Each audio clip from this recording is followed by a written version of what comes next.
Let's get set.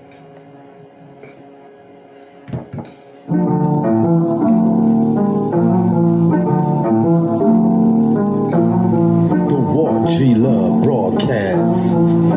Check it out. The Walt G Love broadcast. Check it out. The man with the golden voice. Walt G Love broadcast.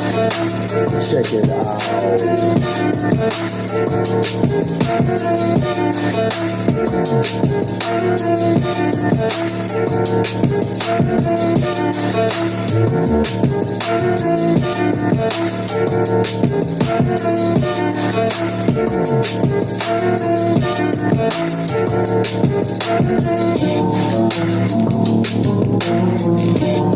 All right, what's going on, y'all? What's going on, everybody? Thank you for tuning in to another Walt G Love broadcast. Today we'll be talking about this inauguration that's about to happen, about to swear in a new president. And as I was watching earlier from the news, they were talking about how we are about to have more National Guards in the United States on guard than they had in Iraq because of Trump supporters who claim they are going to be out there protesting, open carry. So now it's we don't want to have a part two to what happened, so now they're bringing in every measure as possible for this to be a turnout protest. And they still would not leave Donald Trump alone. The man has already been scarred enough. He's about to step down, probably not able to re-enter again.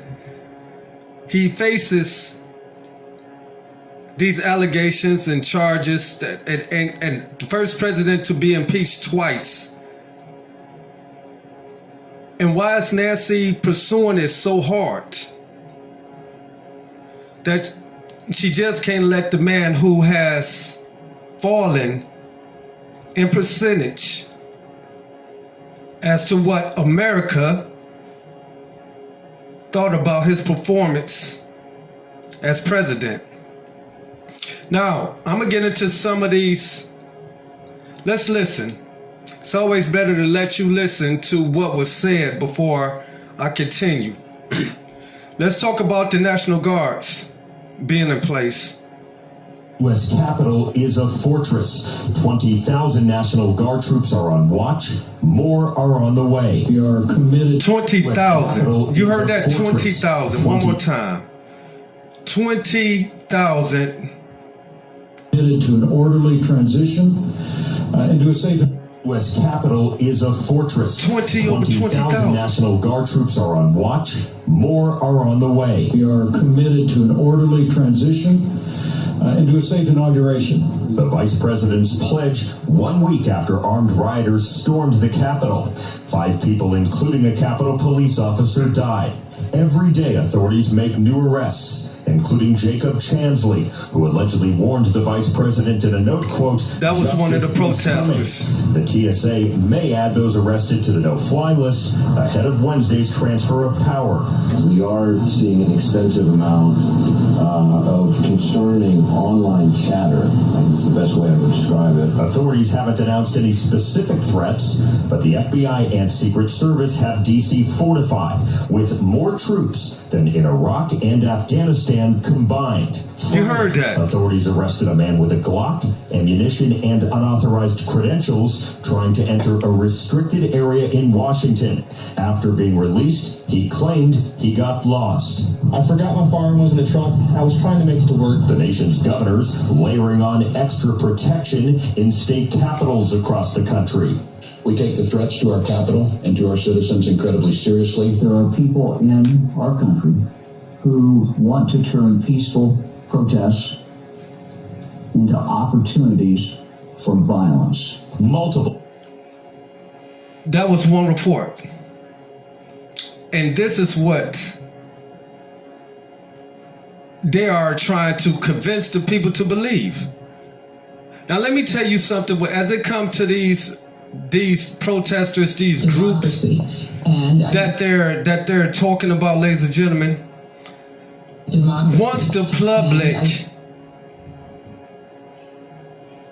media announced about bringing in a lot of these guards, FBI agents, a lot of these militia groups, or whatever you want to call it, Trump supporter groups, called it off not to be in none of these states to protest, to back down, because it was going to be too much media out there on the streets. If you don't believe me, invest it yourself. Let's go. Let's listen to some more. Actually, before all of this happened, of course, and it's even more meaningful now. Biden will not wait for bipartisanship to undo Trump's policies, planning a 10-day flurry of executive orders, beginning with rejoining the Paris Climate Accord, reversing the travel ban on majority Muslim countries, and mandating masks on federal property. But getting his $1.9 trillion pandemic relief package through Congress will require diplomacy. Top economists agree, in this moment of crisis, with interest rates at historic lows, we cannot afford inaction. Maneuvering around a filibuster in Biden's first few weeks could come just as Biden launches part 2 of that package aimed at jobs and the economy, expected to be at least as expensive as the first. Biden also told... Now, Biden has said that as soon as he come in office, he will be cutting out or rechanging a lot of things that Trump have passed. Okay? I think this is the one. The President of the United States incited this insurrection. This is Nancy. And let's hear what she had to say.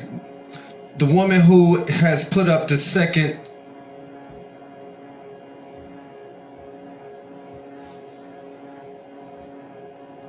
here. Democracy. And we picked the theme actually before all of this happened. Filibuster and Biden urged Congress to keep the business of the nation on track as they gauge timing for President Trump's impeachment trial. Chris. Now let's listen to Nancy talk about the impeachment of We know that President the Trump. President of the United States incited this insurrection, this armed rebellion against our common country. He must go. He is a clear and present danger to the nation that we all love. Here he is this week. This is The Trump. impeachment hoax is a continuation of the greatest and most vicious witch hunt in the history of our country, and is causing tremendous anger and division and pain, far greater than most people will ever understand. Here. That was Trump. I played you with Nancy Pelosi, whatever Nancy said, Pelosi. I played you what she said. She called him a threat. We know She called that him a the threat. President of the United States incited this insurrection, this armed rebellion against our common country. He must go. He is a clear and present danger to the nation that we all love. And Trump Here said, he is this week. The impeachment hoax is a continuation of the greatest and most vicious witch hunt in the history of our country, and is causing tremendous anger and division and pain, far greater than most people will ever understand. Here. President Trump. you heard it. You just heard. The president wants to just step down, go about life, but here he's going to continue to be attacked. And like I said before, if they want to have peace, let this thing ride out and let the procedures, let the waves move. You don't have to shuffle the waves for them to move. And this is what I say, that as people of America, don't be brainwashed, because that's what the media is doing. They are brainwashing the people to believe that it's going to be a chaos situation, which is not. Those people who broke the rule the first time is not going to break a rule again. They did what they did to prove a point, and they proved it. Those Trump supporters planned, they were armed, and they proceeded to act. They didn't burn down the Capitol. They could have been more worse. But Trump has taken the beating for that. His approval has went down. His approval had went from his approval 29%, disapproved 71%, and that's from job approvals. And from his job approval, from approved in August was 77%. Approved now is 60%. Do I have that? Let's listen to and see what President Trump after the riot on January 6th. And let's take a look at the numbers. Only 29% of Americans now approve of the job that Mr. Trump is doing. That's by far the lowest rating of his presidency. And among Republicans, approval of Mr. Trump has dropped from 77% in August to 60% now. Kristen, as our polling expert, how bad are those numbers? How toxic is Donald Trump now in American politics?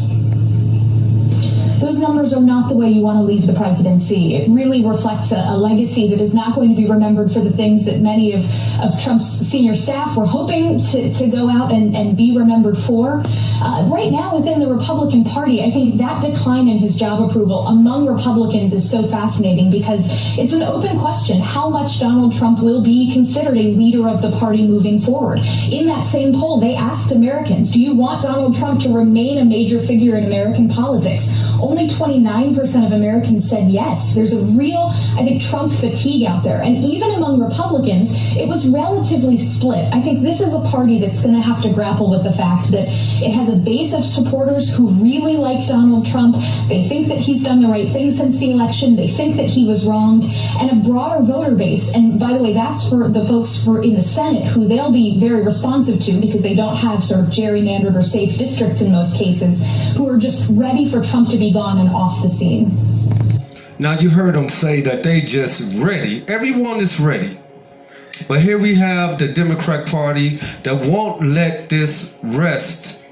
And it's like they want to keep throwing fire into fire. You keep striking matches instead of letting the fire burn out.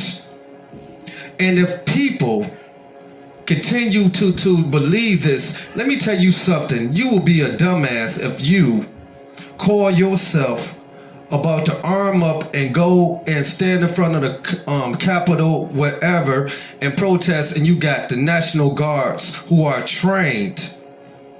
They don't want to kill or shoot a U.S. citizen, but they will do as they are told, for they are part of the government that many of you are trying to shut down. Wake up and stop being brainwashed. This is the Martin Luther King weekend. Martin Luther King's birthday was on the 15th. His holiday is on Monday.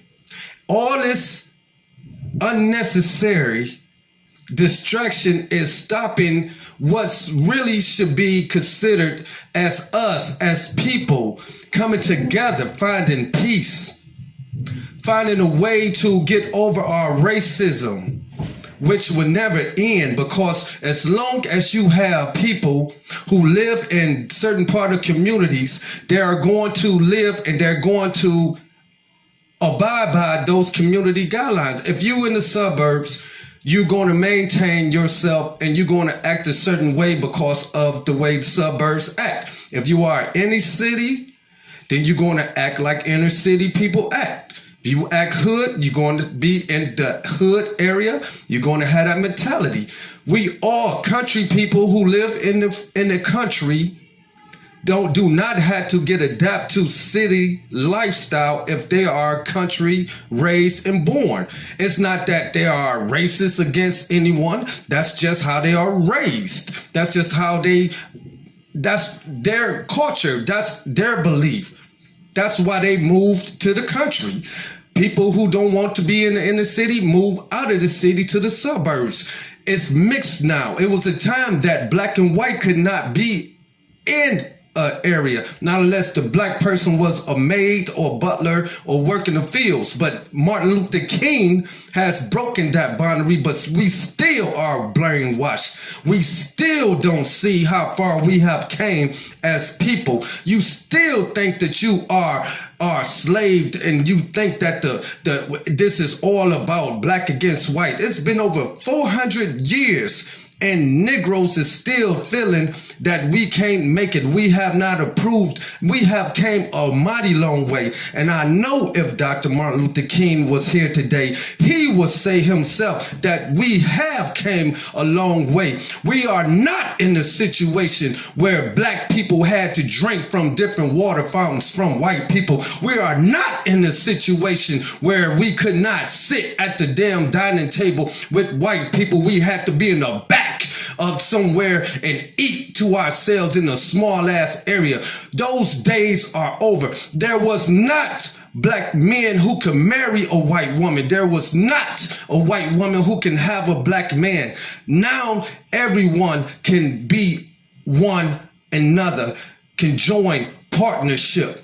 But yet we do not want to wake up to that because we have the bullshit from the media that's pushing out the things that we should not be concentrating on. They will be fools, ladies and gentlemen, if they go down there armed up and try to go up against our military. And let's clear something else. Stop saying that if it was black people that went to the Capitol that did what these Trump supporters have done, they would have been damn shot. They would have been beaten and shot. You do not know necessarily what would have happened because you was not there. Black people went down there the first time to the Capitol, and what did they have? They had picket signs and they had the bullhorn. They didn't go down there strapped up ready to stand up for something like those Trump supporters went down there and stood behind their president who they believed in, who they say that was cheated out of election. Let's keep this real, my brothers and sisters, my fellow, whoever watching. Let's stay real.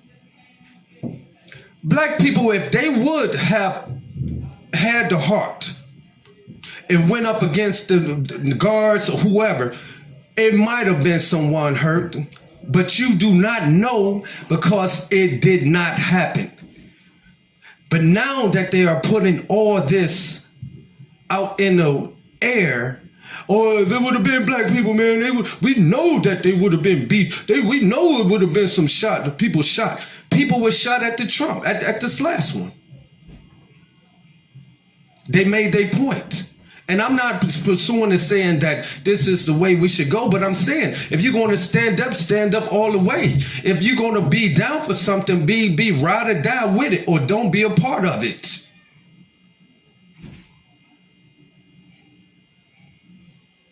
I just wanted to share some of that, and I will come back. I'm doing 19, the longest procast I've done right now, but this conversation is really deep, man, and it should be talked about. If you against Trump, if you was for Trump, you have to look at what they are trying to do. And if we have a civil war, we fighting against our own people. Let those few people who are idiot-minded get out there and do it. But I'm telling you, it's not going to be all this breakout, all this shooting, and people going, it's not. There's no American that's going to go up against our National Guards, period. Period. Yours truly, man, Walt G. Love.